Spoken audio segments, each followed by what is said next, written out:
E se eu te disser que a esfinge do Egito tem 12.000 anos, e não 4.500 como dizem os livros, e que embaixo das patas dela existe uma câmara secreta descoberta por radar, mas que o governo do Egito proibiu de abrir?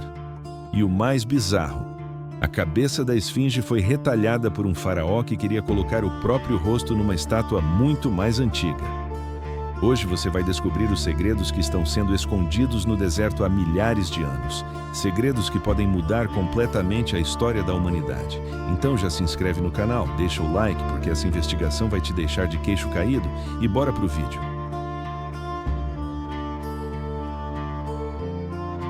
Tudo começou em 1990, quando o geólogo Robert Schoch foi chamado para analisar a erosão da esfinge.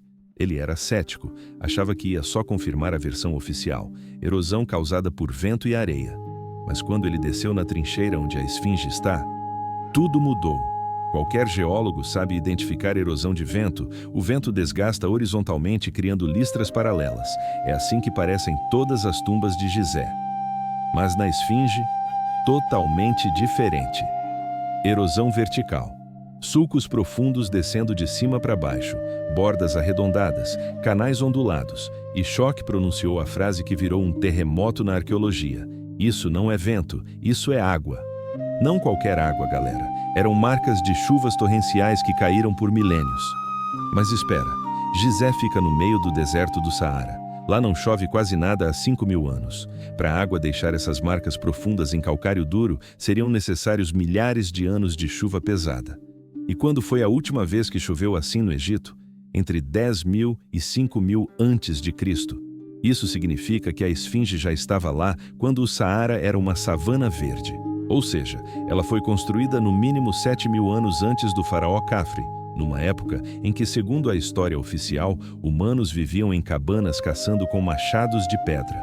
Como alguém esculpiu uma estátua de 73 metros e 20.000 toneladas na Idade da Pedra? Mas a história fica ainda mais insana. Em 1991, o geofísico Thomas Dobeke trouxe equipamento de sismografia, aquele que procura petróleo no subsolo, e começou a escanear o chão ao redor da esfinge. E quando chegou nas patas dianteiras, os aparelhos enlouqueceram. Sob a pata esquerda, entre 2 e 9 metros de profundidade, o radar detectou uma câmara retangular perfeita de aproximadamente 9 por 12 metros. Não era uma caverna natural, era artificial, com paredes retas, ângulos perfeitos. E o mais bizarro, um túnel saindo dessa câmara em direção à pirâmide de Khafre. O mundo lembrou da profecia de Edgar Cayce, um místico americano que nos anos 1930 disse em transe: sob as patas da esfinge há um salão de registros, lá está escondida a história da Atlântida. Os cientistas estavam preparando uma perfuração para colocar uma câmera lá dentro, quando subitamente o governo egípcio cancelou a permissão. Colocaram cercas, segurança armada e disseram: ameaça a estabilidade da estátua. Mas nos bastidores sussurrava-se: eles encontraram algo que não pode sair na imprensa. Agora olha para a esfinge de cima, vê a desproporção. Ela tem um corpo enorme de leão e uma cabeça minúscula de humano, totalmente fora de proporção. No Egito Antigo, as proporções eram sagradas. Um arquiteto do faraó jamais cometeria um erro grotesco assim, a menos que a cabeça tenha sido retalhada. A teoria que explica tudo, originalmente era um leão completo, com cabeça proporcional ao corpo. A estátua ficou lá por milhares de anos sendo erodida pelas chuvas. Aí, por volta de 2500 a.C., chega o faraó Khafre. Ele vê aquela estátua antiga, gigantesca, saindo da areia e decide: vou colocar meu rosto ali. Ele ordena que os escultores cortem a cabeça destruída do leão e esculpam seu rosto no que sobrou. Por isso a cabeça é pequena, eles estavam limitados ao tamanho do que restou da pedra, e tem mais, a cabeça está muito mais conservada que o corpo. Por quê? Porque a cabeça foi refeita depois, quando já não chovia mais. Ela é milhares de anos mais nova que o corpo. Khafre não construiu a esfinge, ele roubou e vandalizou uma obra muito mais antiga. E agora, a parte que vai explodir sua cabeça. A esfinge olha exatamente para o leste. No equinócio de primavera, o sol nasce bem na frente dos olhos dela. Os antigos conheciam a precessão, o movimento lento da Terra que muda as constelações a cada 2160 anos, eras do zodíaco. Se a esfinge foi feita em 2500 a.C., era de touro. Porque ela é um leão, deveria ser um touro, mas sabe quando o Sol nascia na constelação de Leão?